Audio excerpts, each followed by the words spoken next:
guys, this is Michael again on this show, and I'm here to make you guys understand the factors that help you to have a very good, productive, effective, and efficient workflow.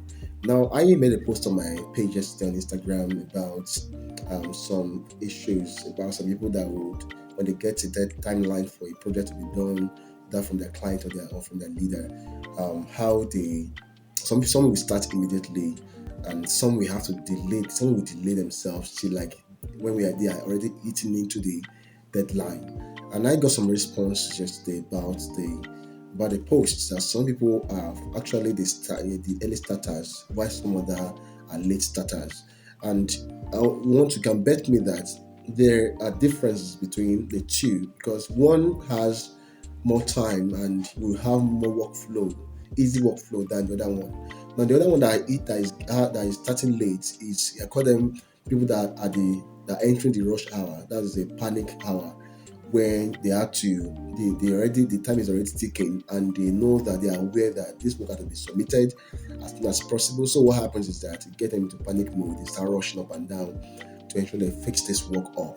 So I'm making this video today to teach you guys how to have a better workflow, how to be efficient, effective, and be more productive with your work. If you are the late starter, I think this video is mostly for you, because you have to ensure that you avoid that at all costs. Because one of the things that I want to tell you guys, one of the reasons why that happens and how you can avoid that. Now, when you get a project from your clients, don't allow excitement of the moment because you are carried away by the money you want to collect from the client. You don't want the work to slip, the project to slip out of your hand, and you are so concerned about getting it right there. So you don't want to give the client the time that he or she will not like, you stand. And you feel like if I give him or her a very fast period of time, the person will like it. No, it doesn't work that way sometimes. I've seen my client telling me before that, are you sure this time will be enough for you? I don't want a rush work. I want a very good work. That's my client telling me that. And that tells me that, man, it's not every client that really have tight is express thing.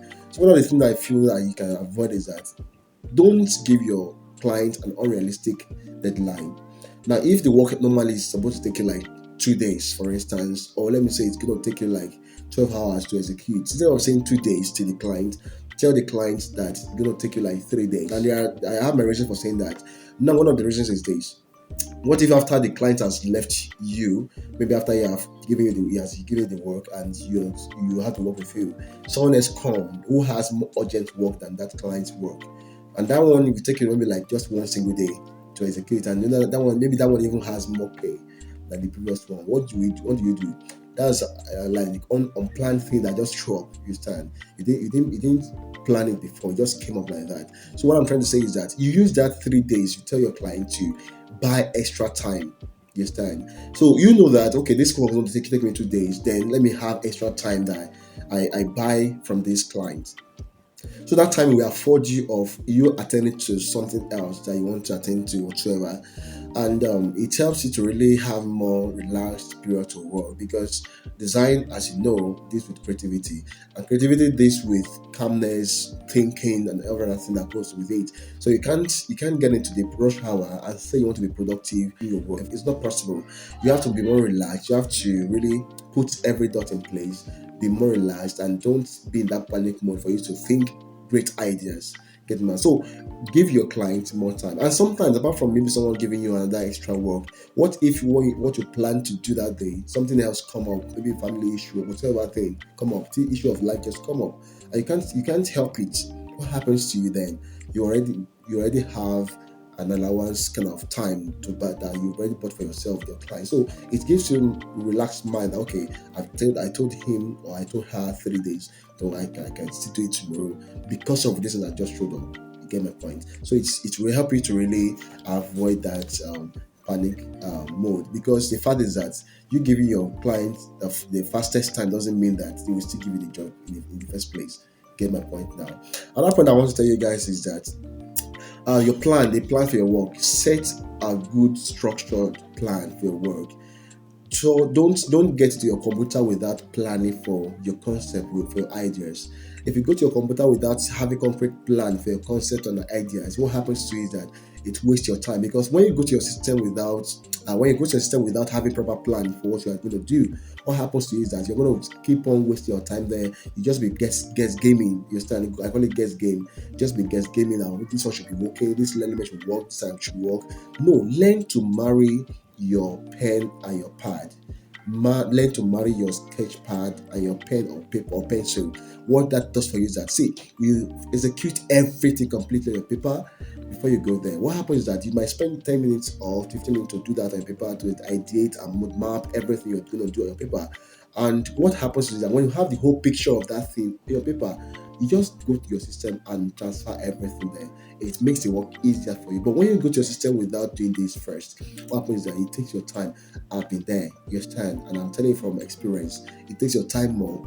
Either you already conceive mentally and you put in your paper and you send to your system, it's faster to execute than when you go to your system without any plan. You start perambulating around your computer.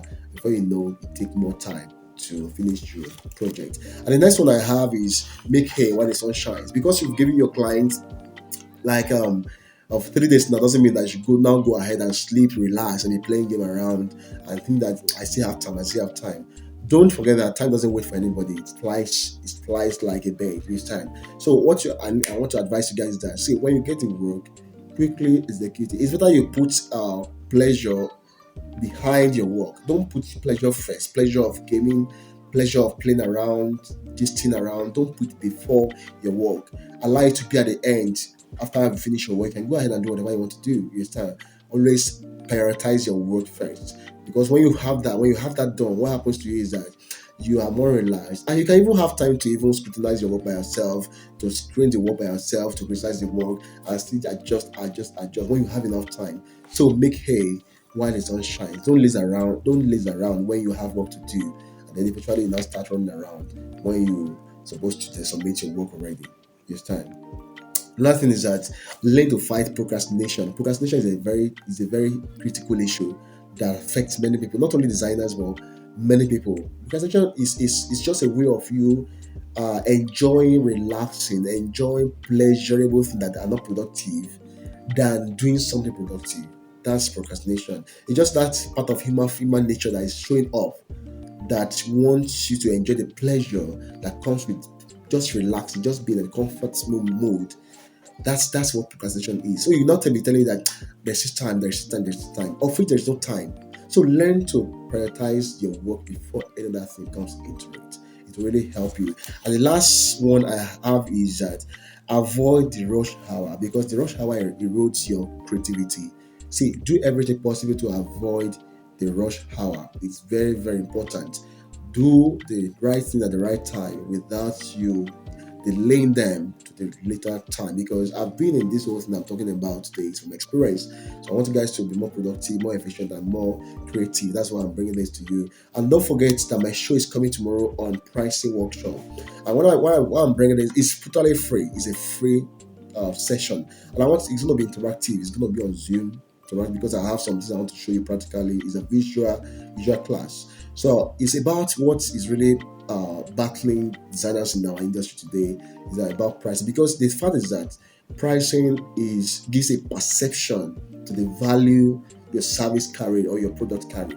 When the pricing is bad, people perceive that it will be a poor service or a poor product. But when the pricing is great, people perceive great value from it. So a lot of things I want to teach you guys tomorrow by 8 p.m. That's Friday by 8 p.m. tomorrow Friday in that class. Join that class. You see the link around my bio on Instagram, or you go to t.me/brandwiz Institute to be in the waiting room. That's where I'm going to be sending those details tomorrow.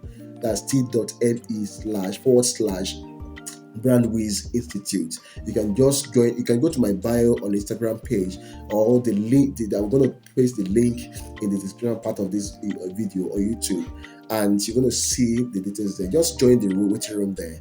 Then tomorrow I'm going to send the link to the Zoom class to you guys. So I want to advise you guys, don't miss that class. It's going to be free, total free class. Just like my own is just, I want to teach you guys on how to become better at your pricing, so that your customer, your clients will not be devaluing you anymore. So I remain Simon Michael. See you guys next time. Thank you for your time. I love you. Bye bye.